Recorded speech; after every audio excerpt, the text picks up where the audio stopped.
En la década de 1930, el recuerdo de la Primera Guerra Mundial todavía estaba muy presente.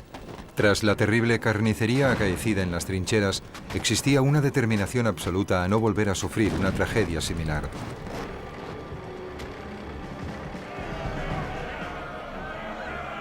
En el período de entreguerras se produjo un serio intento de limitar las fuerzas armadas de las potencias europeas.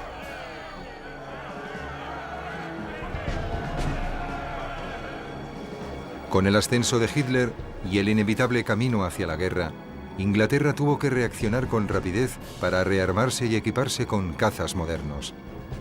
Este proceso no comenzó hasta 1936 y finalizó justo a tiempo.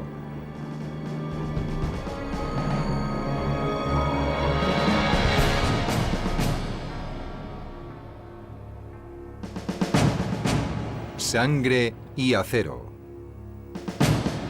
La batalla de Inglaterra.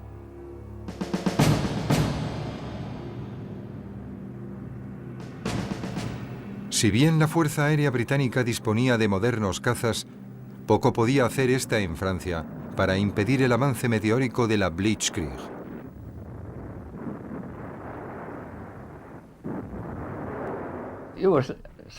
A veces estabas muerto de miedo. Es curioso, a lo que más temías era a chocar con algún otro aparato. Cuando te disparaban, parecía como si hubiera rayos viniendo hacia ti, como luces de colores que veías cómo pasaban por encima del ala, por ejemplo. Y entonces te dabas cuenta de que te estaban disparando, pero intentabas no pensar que por cada bala que veías, había otras 4 que no veías, porque resulta que por cada ráfaga solo salía una bala trazadora.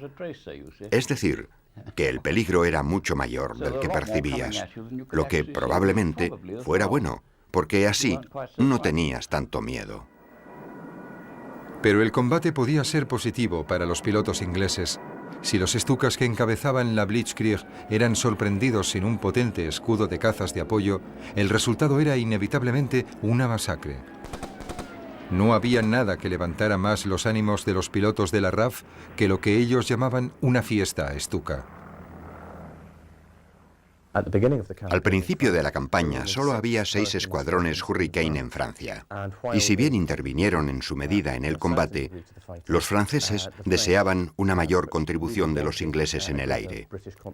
Pero Downing tuvo que negarse, ya que consideraba que comprometer más escuadrones significaría que si Francia caía, lo que parecía probable a principios de mayo de 1940, ya no habría batalla de Inglaterra, porque no quedarían escuadrones de combate para defender Gran Bretaña.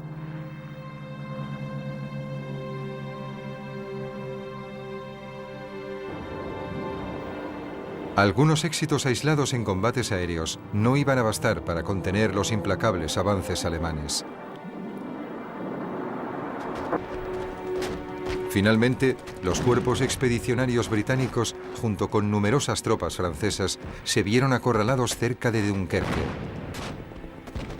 Cuando la perspectiva de aniquilación de toda la fuerza expedicionaria británica era casi palpable, Hitler dio la inesperada orden de detener el implacable avance de los tanques alemanes. Con la fuerza expedicionaria británica en una situación desesperada en Dunkerque, Downing sabía que la RAF debía proteger las tropas en la playa, por lo que casi todos sus escuadrones de combate intervinieron en las batallas que se libraron sobre Dunkerque. Esto provocó un gran número de bajas tanto entre las tripulaciones de la RAF como entre las tropas en tierra, que muchas veces no llegaban a ver los Spitfires que libraban batallas cerca de allí contra la Luftwaffe. Los soldados en tierra tenían a menudo la sensación de que no los estaban protegiendo. No obstante, la contribución del llamado mando de caza fue crucial. Sin la acción de estos escuadrones de combate cubriendo y apoyando a las tropas aliadas, quizá la evacuación de Dunkerque no habría sido posible. Goering creía que se podía forzar la rendición de la fuerza expedicionaria británica atacándola desde el aire. Pero este sería el primer error importante de la Luftwaffe. Mientras los tanques alemanes retrocedían con gran frustración, la Luftwaffe bombardeó la ciudad y el puerto de Dunkerque. Pero los británicos sufrieron muchas menos bajas de las que Hermann Göring, lleno de arrogancia, hizo creer a Hitler. Aunque tuvo que abandonar en Francia todo su equipo pesado, el ejército británico pudo ser rescatado de las playas de Dunkerque y trasladado a la seguridad de Inglaterra. Los Spitfires y los Hurricanes eran como manzanas y naranjas. Las dos son frutas deliciosas, pero sustancialmente diferentes. En la práctica, por supuesto, el Spitfire se usaba generalmente en misiones a mayor altitud que los Hurricanes. El Hurricane era especialmente adecuado para operar entre los 17.000 y los 18.000 pies, mientras que el Spitfire también volaba muy bien a 25.000 y hasta 30.000 pies. Altitud que al Hurricane le costaba alcanzar. Por primera vez, la Luftwaffe se medía con aviones comparables a los suyos. Ambos bandos sufrieron pérdidas significativas en la batalla por Francia. Pero ahora era Alemania la que tenía el dominio absoluto en Europa occidental. Pero la RAF continuaba volando sobre el Canal de la Mancha. Esta filmación alemana, poco conocida, muestra un ataque de Spitfires a una base aérea alemana en la costa francesa en julio de 1940. El cámara alemán que estaba cargando la cámara interior de un Messerschmitt Bf-109 fue lo bastante rápido como para captar estas increíbles imágenes de cazas británicos sobrevolando los edificios del aeródromo alemán. Por supuesto, los alemanes se dieron prisa en aprovechar el valor propagandístico del Spitfire derribado en una playa cercana. El Spitfire era rápido. Tenía una velocidad de ascenso relativamente buena y era muy maniobrable, lo que era muy importante en el tipo de combates que se llevaron a cabo en el sureste de Inglaterra y en el Canal de la Mancha durante el verano de 1940. Su armamento podía parecer impresionante, ya que contaba con 8 ametralladoras de 7.7 milímetros, pero era sin embargo poco efectivo. Esto se debía en parte a que las ametralladoras se encontraban repartidas a lo largo de las alas del avión, lo cual hacía que, de hecho, la concentración de fuego resultara insuficiente. También hay que tener en cuenta que había muy pocos aviones de ese modelo. En julio de 1940 eran menos de 230, y en lugar de estar concentrados para soportar la ofensiva alemana en el sureste de Inglaterra, estaban repartidos por todo el mando de caza, lo cual también redujo su efectividad durante la batalla de Inglaterra. A pesar de contar con el apoyo de los Spitfire, para los hombres del mando de bombardeo, el mes de julio de 1940 fue un período muy complicado. Después de la Primera Guerra Mundial, la ira de los aliados por los bombardeos aéreos alemanes, que causaron un gran número de bajas civiles, quedó patente en el Tratado de Versalles, que prohibía a Alemania disponer de fuerza aérea. Esta política se intensificó y se transformó en un acuerdo internacional durante una conferencia sobre limitación de armamento celebrada en Washington en 1922. La declaración final afirmaba: quedan prohibidos los bombardeos aéreos dirigidos a aterrorizar a la población civil, a destruir o a dañar la propiedad privada que no sea de naturaleza militar o a herir a no combatientes.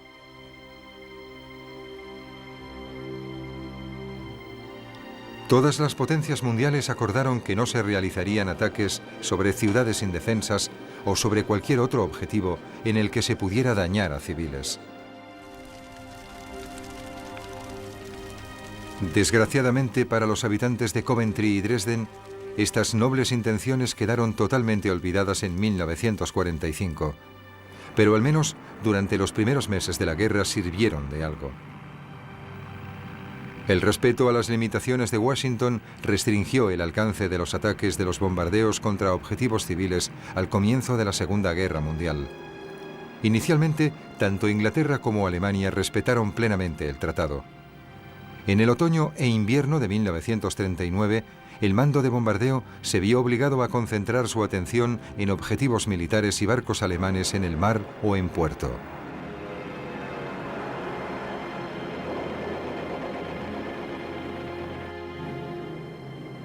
Hubo misiones aéreas que sobrevolaron ciudades alemanas, incluida Berlín, pero lo que arrojaron fueron folletos de propaganda que no surtieron ningún efecto.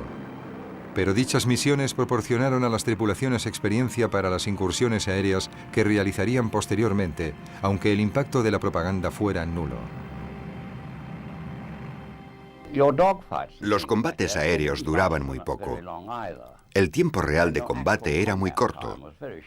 Y lo que ocurría era que te metías en un lío de aviones y te preguntabas cómo ibas a evitar el chocar con otros. Y de repente, el cielo estaba vacío y no podías ver a nadie más.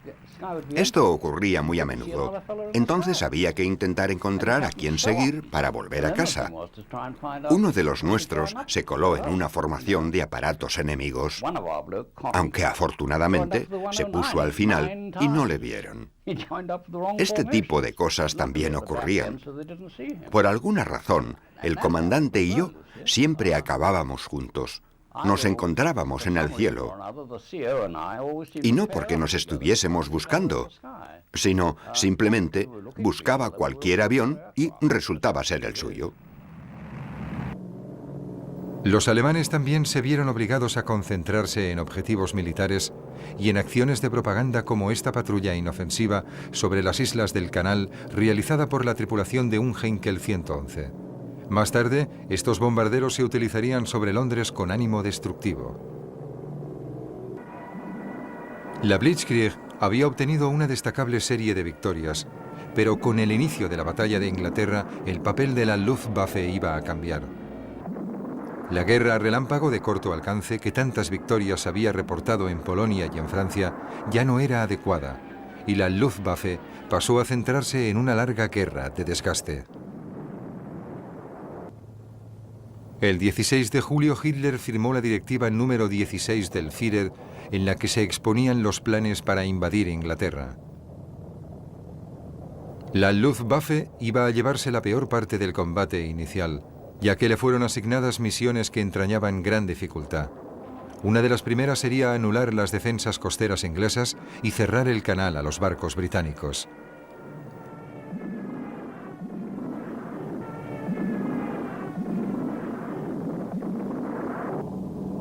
Después habría que atacar las bases aéreas y otros objetivos en el interior.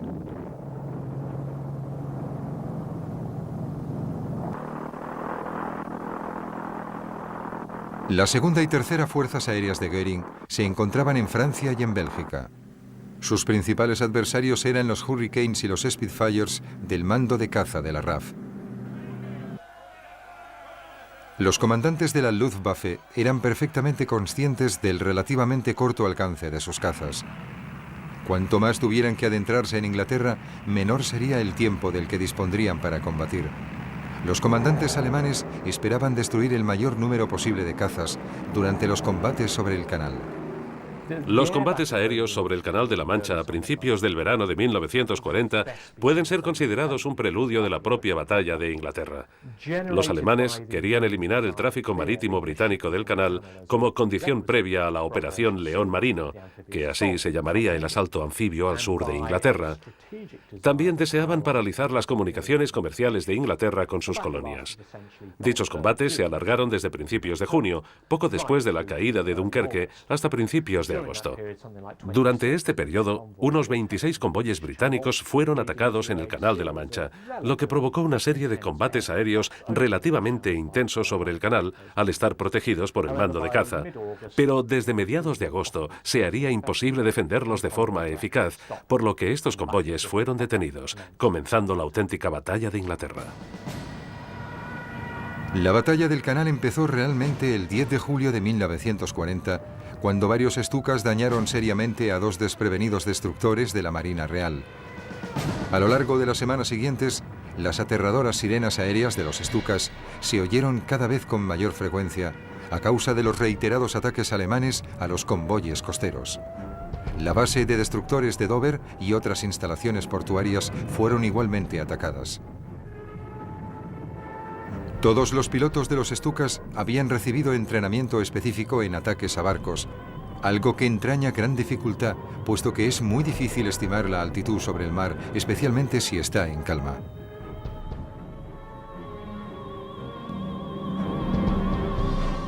Los pilotos de los Stukas que se veían obligados a amerizar se encontraban ante un desagradable dilema.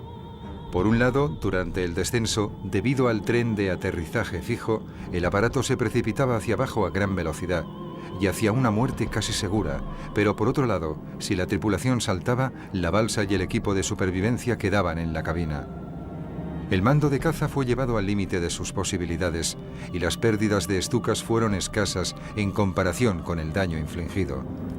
A finales de julio, el Ministerio de Marina británico se vio obligado a prohibir que los destructores navegaran por el Canal de la Mancha durante el día, y se trasladaron los pocos barcos que aún quedaban en Dover a bases más seguras y más distantes de la zona escogida para la invasión alemana. En el verano de 1940, la Luftwaffe lanzó todo su potencial ofensivo contra las fuerzas aéreas británicas. Goering había recibido la misión de destruir la capacidad de la RAF en el sur de Inglaterra. Era esencial que la Luftwaffe llegara a controlar por completo el espacio aéreo durante la invasión que se planeaba. Goering confiaba en obtener una victoria total. En julio, los efectivos de la Luftwaffe cuadruplicaban a los de la RAF. La primera vez que vi un avión enemigo, nosotros éramos 12 y ellos más de 300, lo que me sorprendió bastante. No obstante, eso les dificultaba las cosas porque nosotros disponíamos de muchos más objetivos a los que disparar. Aunque yo no disparé mucho, estuve todo el rato intentando salir de ese caos. Sería la batalla aérea estratégica de mayor importancia hasta entonces. También sería la primera vez que la Luftwaffe luchara contra una fuerza aérea enemiga poderosa y preparada. El Hurricane fue el responsable de la mayoría de bajas causadas por la RAF en la batalla de Inglaterra. Todavía hoy parece capaz de operar tan eficazmente como lo hizo durante la Segunda Guerra Mundial. El Hurricane, que era un avión más lento que el Spitfire y quizás un poco menos maniobrable, constituía, sin embargo, la columna vertebral de la defensa del mando de caza de la RAF en la batalla de Inglaterra. El Hurricane era una plataforma muy estable y con su armamento de 8 ametralladoras de 7,7 milímetros tenía una potencia de fuego devastadora. Mientras que los Spitfire solían ocuparse de los cazas alemanes, el papel principal de los Hurricanes era buscar y destruir las formaciones de bombarderos alemanes, y en dicho papel, el Hurricane fue decisivo. El más famoso de todos los aviones británicos, y aún hoy recordado como el mejor caza de la RAF en las guerras mundiales, fue el Supermarine Spitfire. En todas sus versiones encontramos la característica forma del ala, y la sensación al pilotarlo fue descrita por un aviador como más parecida a ponerse un pan de pantalones viejos que a entrar en una máquina. La batalla de Inglaterra como tal comenzó con 4 jornadas de bombardeos intensos diurnos contra barcos e instalaciones costeras británicas. La Luftwaffe perdió 31 aviones en total, de los que 20 eran bombarderos, pero lo más significativo fue que la RAF perdió 16 cazas, Hurricanes y Spitfires, mientras que la Luftwaffe solo perdió 11 cazas Bf-109. El 12 de agosto, la Luftwaffe centró sus ataques en las instalaciones de radar, donde perdieron otros 11 cazas, y la RAF 22. Se trataba de una simple cuestión aritmética. Si el desgaste continuaba a ese ritmo, la RAF perdería la batalla. Los primeros ataques contra las bases de los cazas británicos también fueron motivo de gran preocupación, puesto que el recurso más valioso con el que contaba la RAF comenzaba a disminuir. En el escuadrón, los muchachos solían llevar pulseras identificativas, pulseras de plata que se ponían casi como un amuleto de buena suerte. Extraían una bala del fuselaje o de cualquier otra parte del avión, la montaban en plata y la llevaban como un amuleto. Yo estaba loco por obtener uno, pero no quería que me dispararan. Nunca lo tuve porque nunca me acertaron.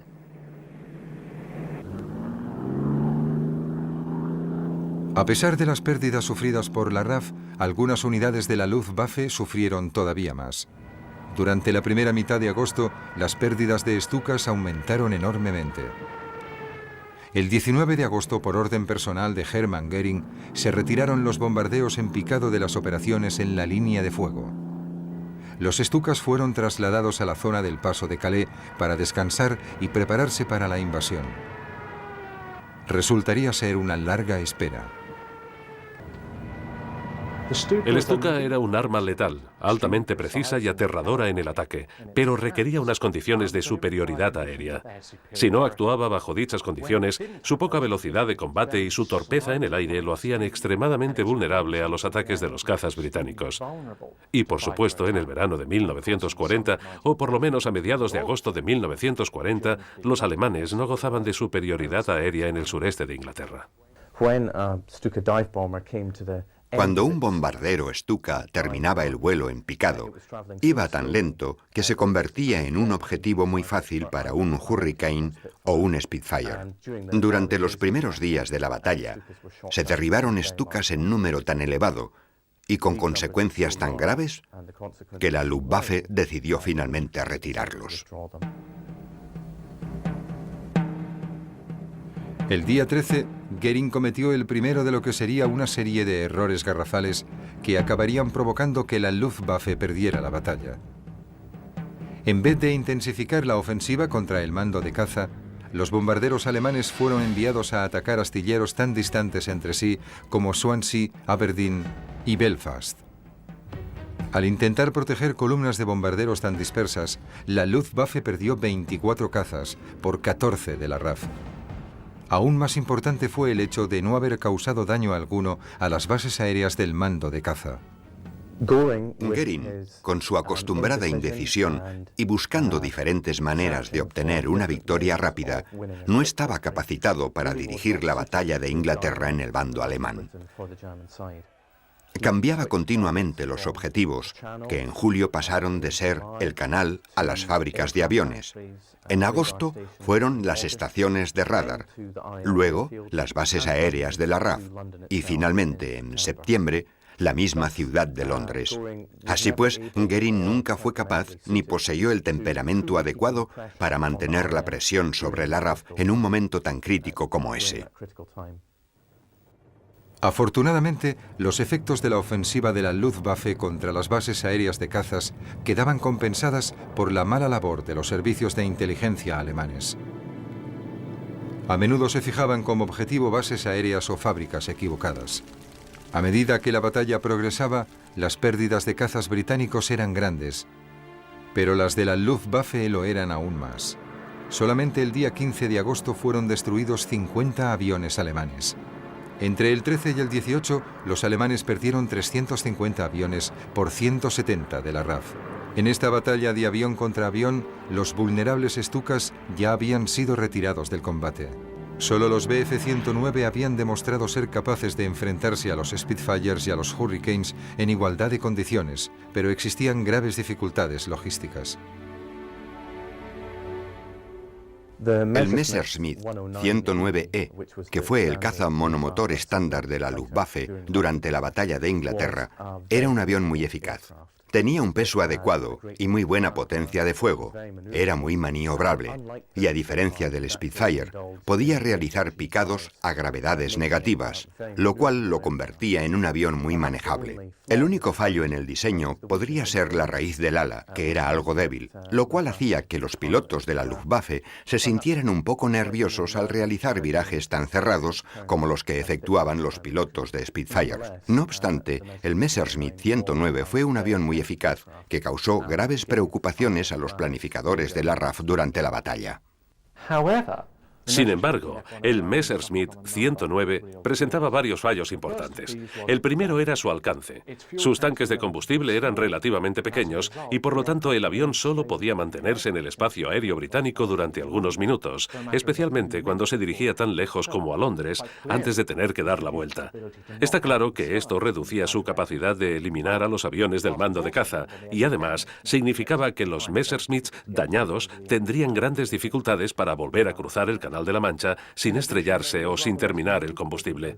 Además, era bastante menos maniobrable que el Hurricane o el Spitfire, lo cual era un defecto crucial en los combates aéreos sobre el sureste de Inglaterra en 1940. Finalmente, sobre todo hacia el final de la batalla, la superioridad de los Messerschmitts en combates individuales quedaba neutralizada por la insistencia de Hermann Göring en que volaran muy cerca del bombardero alemán que había sido enviado a Inglaterra. Esto reducía la libertad de la que disponían los pilotos para utilizarlo como arma para eliminar aviones de la RAF. El defecto del Bf-109 era que consumían mucho combustible. Generalmente, cuando llegaban a Inglaterra, le quedaban solo 30 minutos de combate. La RAF contaba con otra ventaja, menos obvia, puesto que si un piloto alemán se veía obligado a saltar del avión sobre suelo inglés, automáticamente se convertía en prisionero de guerra, mientras que los pilotos de la RAF que saltaban podían estar de regreso a su base y volar de nuevo ese mismo día, y los aviones eran más fáciles de sustituir que los pilotos entrenados. Si nos derribaban, podíamos saltar y normalmente caíamos en territorio amigo. Los alemanes eran derribados sobre el mar o en territorio enemigo. Muchos de los polacos en nuestro bando sufrieron porque les confundían con alemanes. Teníamos polacos y franceses en el escuadrón. De hecho, teníamos al único noruego, John Skalk. Pienso que los escuadrones mixtos solían tener la moral más alta que los otros. Y, por supuesto, nosotros no odiábamos a los alemanes de la misma forma que los polacos o los checos. Ellos realmente los odiaban. Y cuando entraban en combate, lo hacían muy en serio. Nosotros también nos lo tomábamos muy en serio, pero no como ellos. Göring intuyó la capacidad de resistencia de la RAF y ordenó que se centraran todos los esfuerzos en las bases aéreas de cazas. Pero aunque parezca increíble, olvidó incluir las estaciones de radar, que proporcionaban a los británicos una ventaja esencial en la batalla. El sistema de radar que se usaba en la época de la batalla de Inglaterra había sido desarrollado en el período de entreguerras y consistía en el envío de ondas de radio. Estas se reflejaban en cualquier avión que se encontrara en la trayectoria del haz, y ese reflejo era recibido de nuevo por la base de radar. El operador observaba un tubo de rayos catódicos y determinaba la distancia del avión a partir del tiempo transcurrido entre la transmisión de la señal y su reflejo. La información obtenida por el radar se pasaba a la sala de operaciones, donde el Estado Mayor tenía una pizarra con un croquis de la situación y entonces tomaba las decisiones necesarias. Estas decisiones se comunicaban a las bases aéreas del sector y de ahí pasaban a las bases satélites desde las que los cazas salían en busca de sus objetivos.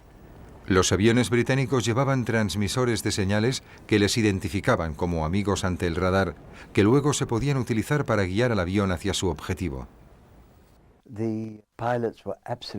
Los pilotos estaban encantados con la efectividad de los datos del radar sobre aviones enemigos que se acercaban y el seguimiento que hacía el cuerpo de observadores.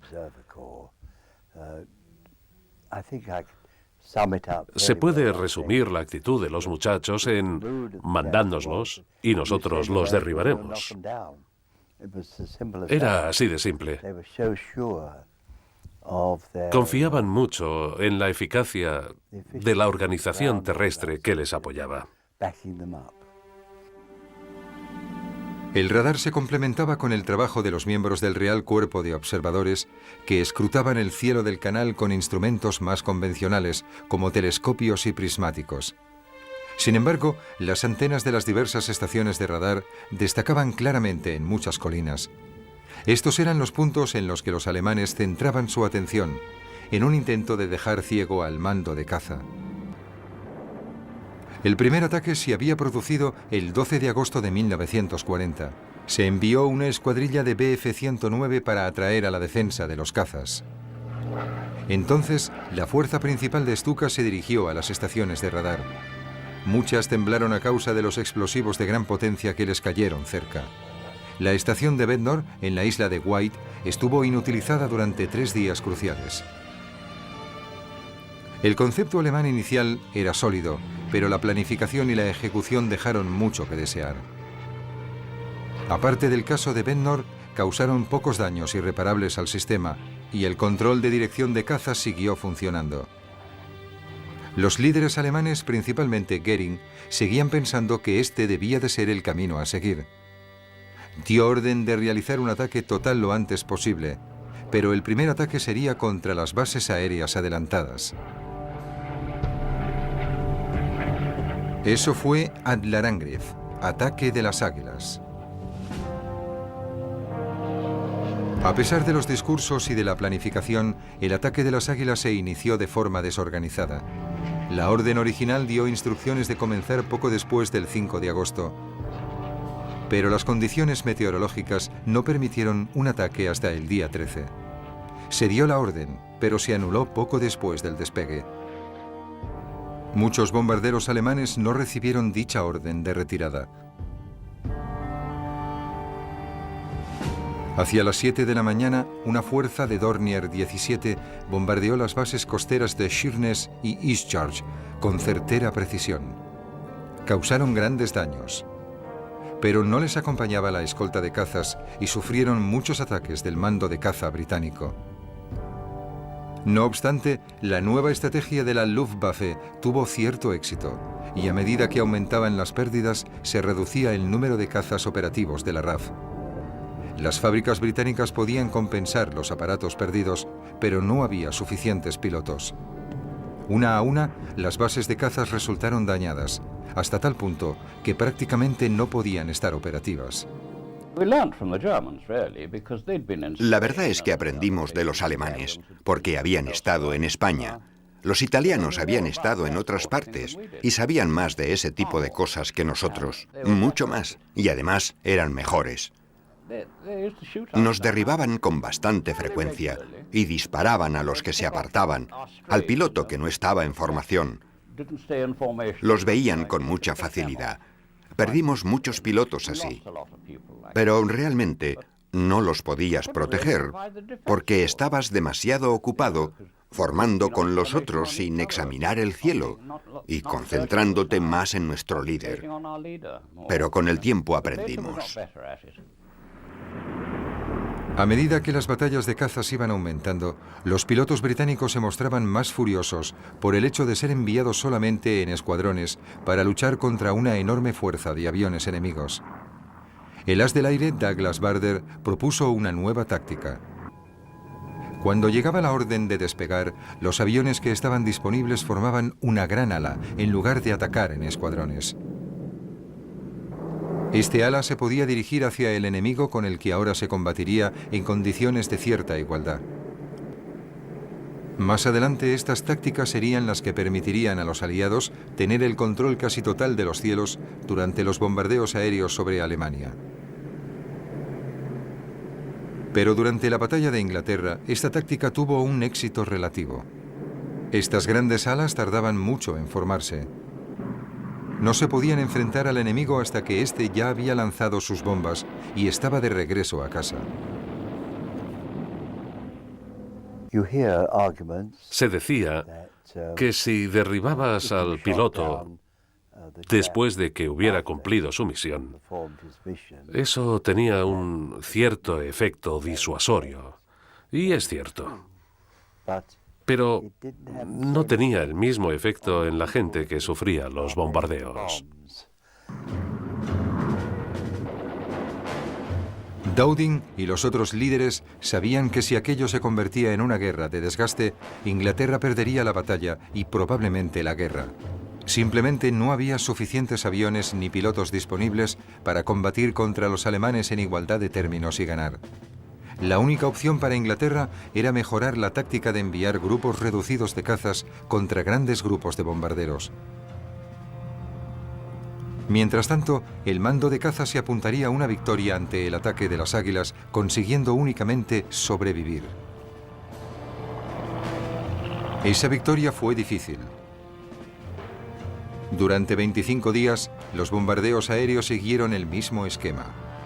La Fuerza Aérea Alemana atacaba bases aéreas y fábricas de aviones para intentar expulsar a la RAF de los cielos.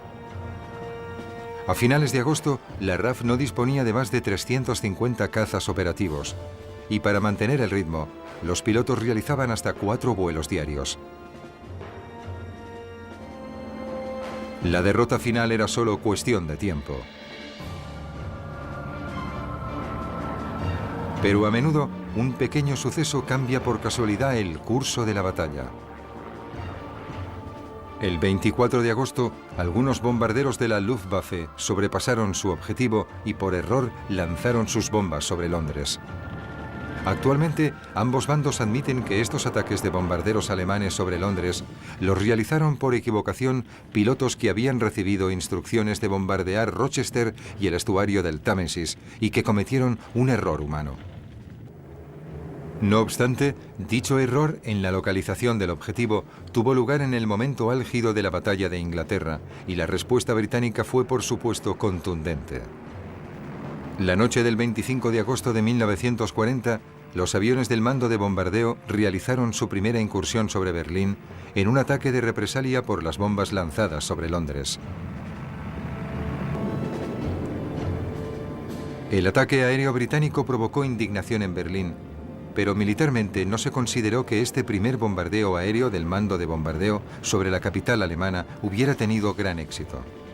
Solo 29 pilotos afirmaron haber reconocido Berlín y la mayoría de las bombas explotaron en pleno campo. Si bien no se trató de un éxito táctico como misión de bombardeo, este primer ataque aéreo británico tuvo consecuencias estratégicas extraordinarias. El ataque sorprendió a los berlineses que vieron cómo su ciudad era agredida. Mientras, un indignado Hitler juraba venganza y Goering recibía órdenes de bombardear Londres. A pesar de que la Luftwaffe estaba a punto de obtener una victoria decisiva sobre los cazas de la RAF, Hitler estaba furioso. Alemania no tuvo otra opción que dejar escapar la oportunidad y redirigir todos sus esfuerzos contra Londres. Los efectos de los bombardeos sobre las ciudades fueron bastante limitados. Si bien en algunas ocasiones los ataques a objetivos civiles causaban cierto efecto sobre la moral ciudadana e incluso pánico, en general las deficiencias estratégicas del bombardeo solo hacían que la gente se indignara y provocaban la determinación de contraatacar. Así pues, esos bombardeos no fueron un método de combate especialmente eficaz, aunque el mando de bombardero de la RAF destinó esfuerzos considerables en la Segunda Guerra Mundial. La furia de Hitler llevó a Goering a cometer su mayor error táctico. Justo cuando la Luftwaffe estaba a punto de conseguir la victoria sobre la RAF en la batalla de Inglaterra, ordenó a sus fuerzas que dejaran de atacar las bases aéreas de cazas e inició los bombardeos sistemáticos sobre Londres y sobre otros objetivos civiles. El deseo ciego de venganza de Hitler y las ganas de Goering de complacer a su jefe concedieron al mando de caza la tregua que necesitaba para recuperar fuerzas. Este breve descanso fue clave para la victoria británica en la batalla de Inglaterra. Por parte británica, los hombres del mando de bombardeo no eran conscientes de la importancia de su papel para llegar al punto de inflexión de la guerra. Estaban preocupados por las dificultades que habían encontrado los bombarderos disponibles para llegar a Berlín con una carga considerable de explosivos y poder regresar. Las enormes pérdidas que los cazas alemanes provocaron en los bombarderos británicos durante los primeros ataques sobre Alemania hicieron que el mando de bombardeo decidiera sustituir los ataques diurnos por los nocturnos, y esto se mantendría hasta el final de la guerra. El 7 de septiembre, el mando de caza estaba prácticamente en las últimas, y como si se tratara de un milagro, el patrón de la guerra aérea cambió de repente. Mientras Goering insistió en bombardear bases aéreas de la RAF, la Luftwaffe obtuvo grandes logros. La RAF se estaba viniendo abajo. Pero bajo la presión de Hitler, Goering decidió el 3 de septiembre cambiar el objetivo por Londres. Con el primer bombardeo aéreo sobre la ciudad, el 7 de septiembre, se redujo la presión sobre las bases aéreas de la RAF y permitió al mando de caza recuperarse. Si la Luftwaffe hubiera continuado bombardeando las bases aéreas de la RAF sin cambiar la política de bombardeos, se estima que el mando de caza no habría podido aguantar más de 2 semanas, de modo que el cambio de objetivo hacia Londres fue decisivo para permitir la victoria británica.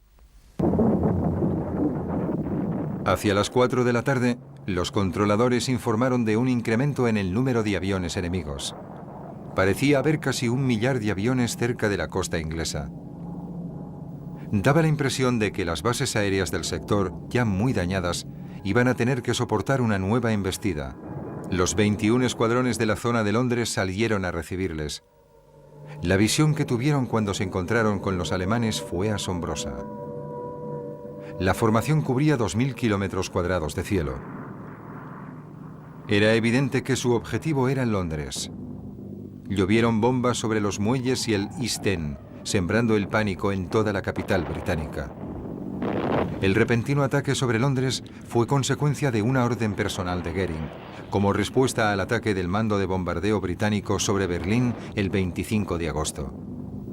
Presionado por Hitler, Goering finalmente ordenó bombardear ciudades en vez de bases aéreas. Se trató de un error táctico muy grave.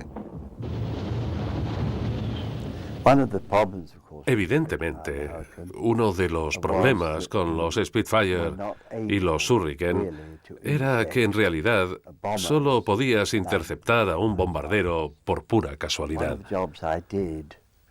Uno de los trabajos que realicé justo antes de la guerra fue estudiar interceptaciones nocturnas realizadas en julio de 1939. Y todos los pilotos estaban de acuerdo en que pilotar un Spitfire o un Hurricane por la noche era absolutamente maravilloso, pero que nunca se veían los objetivos. Y eso hizo que los altos mandos se dieran cuenta de que la interceptación nocturna iba a ser algo muy difícil. Por eso, en esa época se iniciaron muchos experimentos con radar, tanto terrestre como aéreo.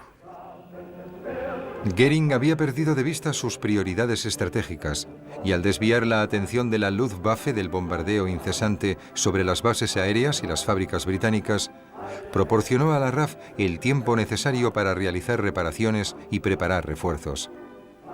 Los pilotos británicos también estaban recuperando fuerzas porque tenían que efectuar menos incursiones al día. Las agotadas tropas del mariscal jefe del aire, Dowding, tuvieron un descanso para poder reparar las bases aéreas y reponerse. Londres absorbía como una esponja el castigo que le infligían los bombarderos, pero las pérdidas de la Luftwaffe aumentaron. Durante el mes de septiembre, el entrenamiento y las tácticas superiores dieron ventaja a los Hurricanes y los Spitfires sobre el Bf-109. El primer gran ataque alemán del día fue desbaratado por una formación en gran ala antes de llegar a la capital. Los bombarderos alemanes dispersos se vieron obligados a bombardear objetivos al azar en el sur de Inglaterra. Más tarde, ese mismo día, a una segunda formación alemana le ocurrió algo similar. Los Hurricanes y Spitfires se habían rearmado, habían repostado y sumaban 170 aviones. Aunque esto significaba que no había reservas, finalmente los cazas británicos se enfrentaban al enemigo en número suficiente como para causarle pérdidas significativas. Goering intentó obviar esta realidad. Creía que la RAF no aguantaría mucho tiempo más. Pero el otoño transcurrió, el tiempo empezó a empeorar y la incapacidad de la Fuerza Aérea Alemana para destruir a su equivalente británico durante el verano iba a tener consecuencias importantes sobre el desarrollo posterior de la guerra. El 17 de septiembre se interceptó una comunicación secreta alemana. Ordenaba el aplazamiento indefinido de la invasión de Inglaterra.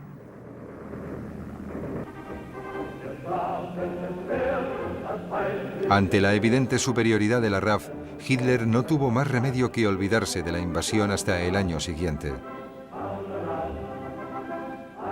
Para Goering se trató de una humillación absoluta. Su catálogo de errores tácticos había supuesto un gran coste a la Luftwaffe, pero culpó de ello a todo el mundo menos a él mismo.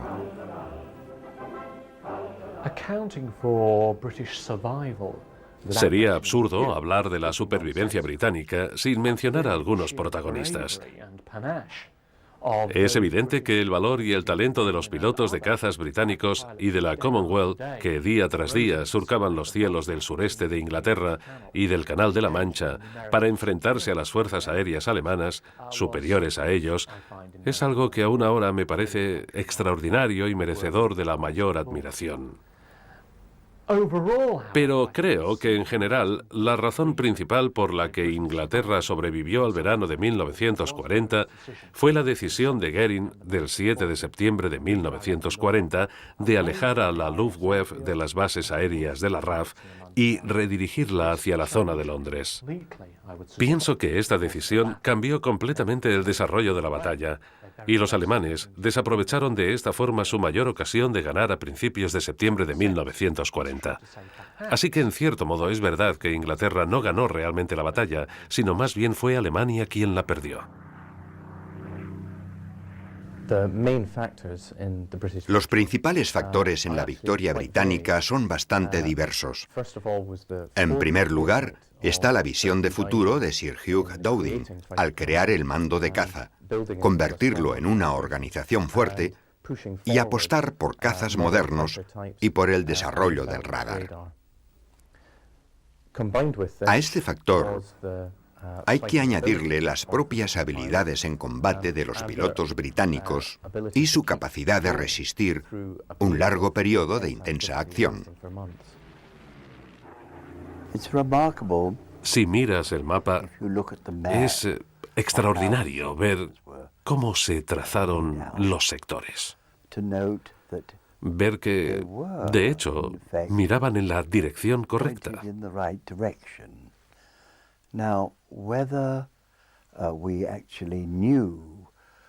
Ahora bien, si sabíamos o no cuáles eran los planes de Alemania, seguirá siendo un tema de debate.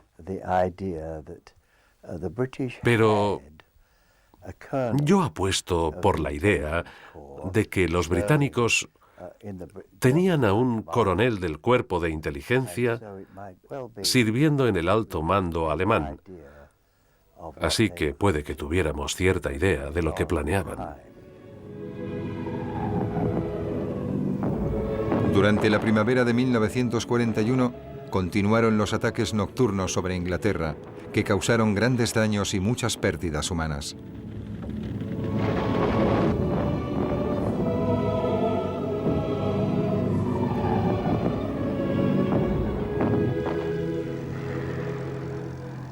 Pero el esfuerzo bélico de Inglaterra no se resintió. La batalla de Inglaterra se había ganado.